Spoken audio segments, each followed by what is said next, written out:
আর challenge নিয়ে কাজ না করলে তো কাজের মজাটা থাকে। যে এই ছবিটার জন্য সবচাইতে বড় শত্রু এখন আমার কাছে পাইরেসি মনে হয়। একটা ভালো কাজের জন্য আলোচনা সমালোচনা থাকবে, সেটাকে আমি মেনে নিই। ক্যালকাটার পুরো ইন্ডাস্ট্রি প্রোগ্রামটাই ছিল, সেখানে দরদকে স্পেশালি উপস্থাপন করা হয়, কারণ এই সময় এসে এত বড় ছবি ইন্ডাস্ট্রিটাই চেঞ্জ হয়ে যেতে পারে। একটা চলচ্চিত্র মানুষের মুডই চেঞ্জ করে দেয়।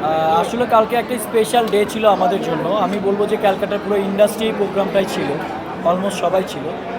18 মুভির একসাথে অ্যানাউন্সমেন্ট করা হয়, সেখানে দরদকে স্পেশালি উপস্থাপন করা হয়।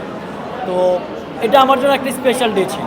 দেখেন, প্রত্যেকটা কাজই চ্যালেঞ্জিং, সেটা দেশে হোক বিদেশে হোক আর যেখানেই হোক। আর চ্যালেঞ্জ নিয়ে কাজ না করলে তো কাজের মজাটা থাকে। আর আমি চ্যালেঞ্জ দিতে পছন্দ করি।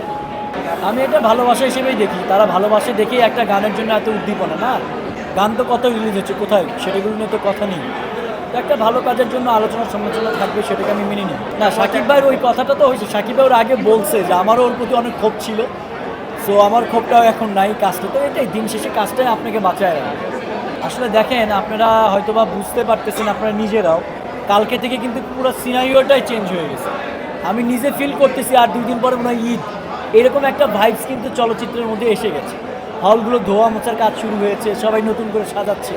সাধারণত এটা রমজান মাসের শেষে কিন্তু হয়, এখন তার রমজান বা ঈদ নেই।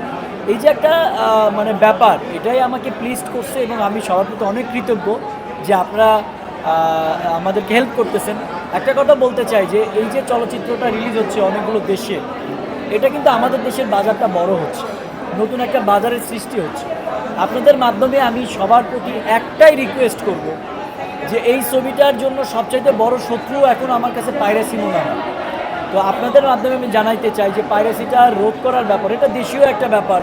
একটা চলচ্চিত্র ভালো গেলে ইচ্ছারা আমাদের দেশে বড় চলচ্চিত্র রিলিজ হয় না, হলগুলো মরে যাচ্ছে। দরদ যদি ভালো যায় তাহলে কিন্তু ইচ্ছারাও অনেকগুলো ছবি রিলিজ করার সাহস পাবে। তা আমি মনে করি যে সাংবাদিক ভাইরা হচ্ছে চলচ্চিত্রের ডান হাত আর বাম হাতের মতো। তো কেউ ডান হাত কেউ বাম হাত, কিন্তু যত কিছুই করেন এক হাত দিয়ে কিন্তু সব কাজ করা যায় না। দুইটা হাতের শক্তি যখন একরকম হবে তখন দেখবেন পাওয়ারটা ডিফারেন্ট হবে। তো আমরা মানে একান্তভাবে আপনাদের সাপোর্ট চাই, আপনারা আমাদেরকে সাপোর্ট দিবেন। কেউ পাইরেসির সাথে জড়িত হলে তাদেরকে পাইরেসি করতে দিবেন না।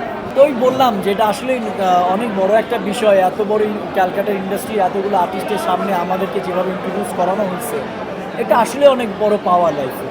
দেখেন, আমি এটা একটা পক্ষ বলি না, আমাদের যেটা হচ্ছে আমি পার্সোনালি মনে করি। দেখেন, আজকে দরদ এত বড়োভাবে রিলিজ হচ্ছে, উচিত ছিল কিন্তু আমাদের ইন্ডাস্ট্রি যার সাথে যে সম্পর্কই থাক, আমাদের প্রত্যেকটা ইন্ডাস্ট্রির আর্টিস্ট, শিল্পী, ডিরেক্টর, টেকনিশিয়ান সবার উচিত ছিল দরদকে সাপোর্ট করা।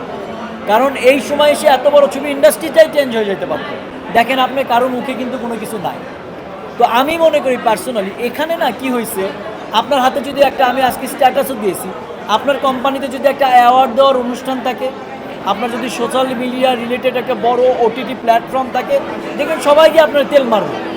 বাট এটা একটা ব্যাড কালচার যে আপনার কন্টেন্ট না হতে পারে একটা ইন্ডাস্ট্রিতে এইরকম। তারপরেও আপনারা সবাই জানেন দেশের এই পরিস্থিতিতে কেউ সাহস পাইতো না এত বড় একটা ছবি রিলিজ করতে। তো ইন্ডাস্ট্রির সব আর্টিস্টের উচিত ছিল কি এটাকে হেল্প করা, ওটা কিন্তু কেউ করছে না। আমাদের একাই ফাইট করতে হচ্ছে এবং আমি এতটুকু জানি আমার কন্টেন্টের যে পাওয়ার আছে, আমরা একা ফাইট করে জিতবো, এটা আমি বলতে না। দেখেন, আমি একটা জিনিস মনে করি, এত কিছুর মধ্যেও আপনারা যারা এখানে আছেন, দিনের মধ্যে একবার কেউ ইউটিউবে ফেসবুকে ঢুকে গান শুনেননি এমন কিছু হয়েছে না। আমাদের যেমন ভাত মাংস খেতে হয় রেগুলার, এন্টারটেনমেন্টটা এরকম একটা বিষয় আছে, সেটা লাইফে লাগবে। আমি মনে করি এটা দেশ আগায় যাওয়ার জন্যও একটা বড় উদ্যোগ হতে পারে। এই যে মানুষের মধ্যে মানুষ একটা ব্যাড ইমপ্রেশন নিয়ে আসে, একটা চলচ্চিত্র মানুষের মুডই চেঞ্জ করে দেয়। আমরা মন খারাপ হলে কী করি, একটা গান শুনি মনটাকে ভালো করার জন্য। আমি মনে করি দরদ এই সময় হয়তো সেই সুযোগটা যদি অডিয়েন্স পায়, হয়তো এরকম কিছু হবে। তাই Shakib Khan day by day নিজেকে চেঞ্জ করে যে পর্যায়ে নিয়ে যাচ্ছে, এটা একটা বড় বিষয় না, এটা নতুন করে ব্যাখ্যা করার কিছু নেই। দেখেন, প্রত্যেকটা পরিচালক চেষ্টা করে তার লাইফের বেস্ট ছবিটা বানানোর জন্য। প্রত্যেকটা পরিচালকের কাছে তার শিল্পী অনেক